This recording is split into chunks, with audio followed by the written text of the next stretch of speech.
तो ये 84 आसन जो कि बुनियादी योगासन है, ये 84 तरीके हैं शरीर को एक मार्ग बनाने के। असल में हर किसी को सारे 84 आसन करने की जरूरत नहीं है, केवल एक ही आसन काफी है। आमतौर पर हठ योग को अपनी मुक्ति का मार्ग बनाने वाले समर्पित हठ योगी सिर्फ एक आसन का अभ्यास करते हैं, बस एक आसन। एक सोचने वाले दिमाग के लिए यह समझना मुश्किल है कि कोई इंसान अपना सारा जीवन एक खास तरीके से बैठने की कोशिश में क्यों बिताएगा। लेकिन अगर आप ठीक से बैठना सीख लेते हैं, अपने शरीर को बस ठीक तरह से रखना सीख लेते हैं, तो इस ब्रह्मांड में हर वो चीज जिसे जानने की जरूरत है, आप उसे जान सकते हैं। इसे आसन सिद्धि कहते हैं। अगर आप किसी आसन में स्थिर होकर आराम से बैठ सकते हैं 2.5 घंटे तक, for 2.5 hours, तब हम कहते हैं कि आपने आसन सिद्धि प्राप्त कर ली है, यानी आप एक खास आसन में पूरी तरह आराम से और सहज हैं। यही आसन सिद्धि है। अगर आप इसे हासिल कर लेते हैं तो आपको जो भी जानने की जरूरत है, आप उसे अपने भीतर से जान सकते हैं। ऐसा कैसे हो सकता है? केवल बैठने से आप कैसे हर चीज जान सकते हैं जो जानी जा सकती है? अगर आपके पास घर में टीवी है, टीवी बस एक डब्बा है जिसमें थोड़ी इलेक्ट्रॉनिक्स होती हैं, लेकिन यह अपने आप में एक पूरी दुनिया बन जाता है। पूरी दुनिया इस जगह पर या इस डब्बे में आ सकती है जिसे हम टेलीविजन कहते हैं, क्योंकि इसमें रिसीविंग का एक तरीका है। अगर आप एंटेना सही तरह से सेट कर दें, अगर इसे ठीक से एडजस्ट कर दें, तो पूरी दुनिया आ जाती है आपके घर में या इस डब्बे में। अगर ठीक से सेट नहीं है तो टीवी वही है, इसमें सब कुछ है, पर वो कुछ नहीं कर सकता। एक इंसान भी ऐसा ही होता है। एक इंसान अभी जो है वो वैसा इसी आधार पर बनता है कि उसने क्या जाना या अनुभव किया है। किसी इंसान ने क्या जाना या अनुभव किया है, सिर्फ उसकी वजह से वो वैसा बन जाता है जैसा वो है। right now you are who you आप अभी जो हैं, वो अभी तक के अपने जीवन के अनुभव और बोध के कारण ही हैं।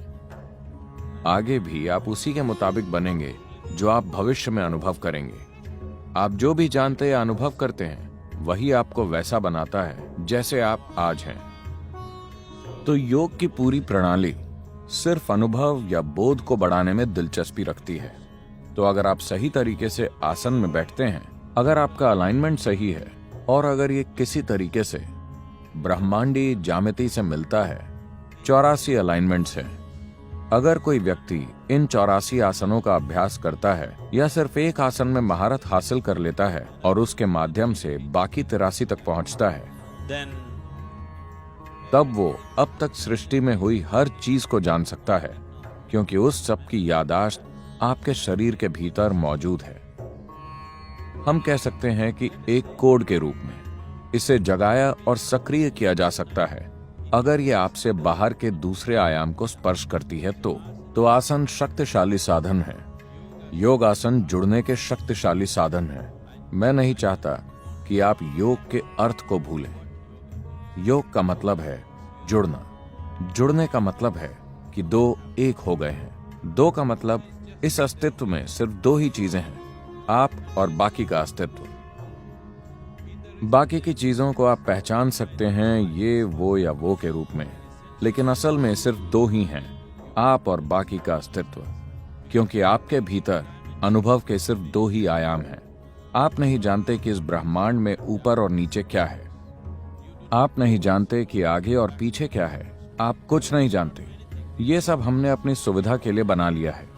अनुभव के आधार पर वास्तविकता सिर्फ इतनी है कि किसी चीज को बाहर कहते हैं और किसी चीज को भीतर कहते हैं। तो अनुभव के ये दो आयाम हैं, भीतरी और बाहरी।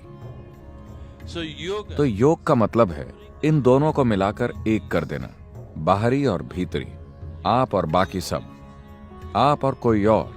जब आप और कोई और नहीं होता, तब सिर्फ आप और आप होते हैं, तब वो योग है।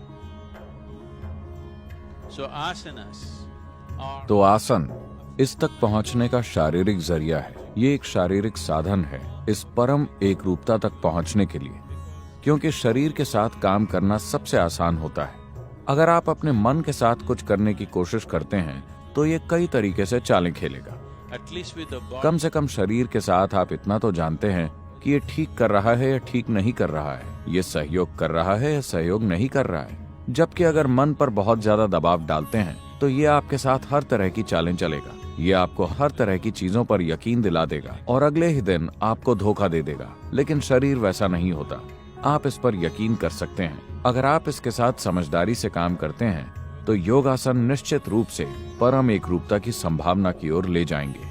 In the meantime, इस दौरान इन आसनों के अभ्यास से इससे पहले कि परम ज्यामिति के साथ ही अलाइनमेंट पैदा हो, एक भीतरी अलाइनमेंट पैदा होता है जिससे स्वाभाविक रूप से अच्छी सेहत, प्रसन्नता और आनंद और सबसे बढ़कर संतुलन प्राप्त होगा। संतुलन को मॉडर्न सोसाइटीज ने अनदेखा किया है और उन्हें आज इसके लिए भारी कीमत चुकानी पड़ रही है।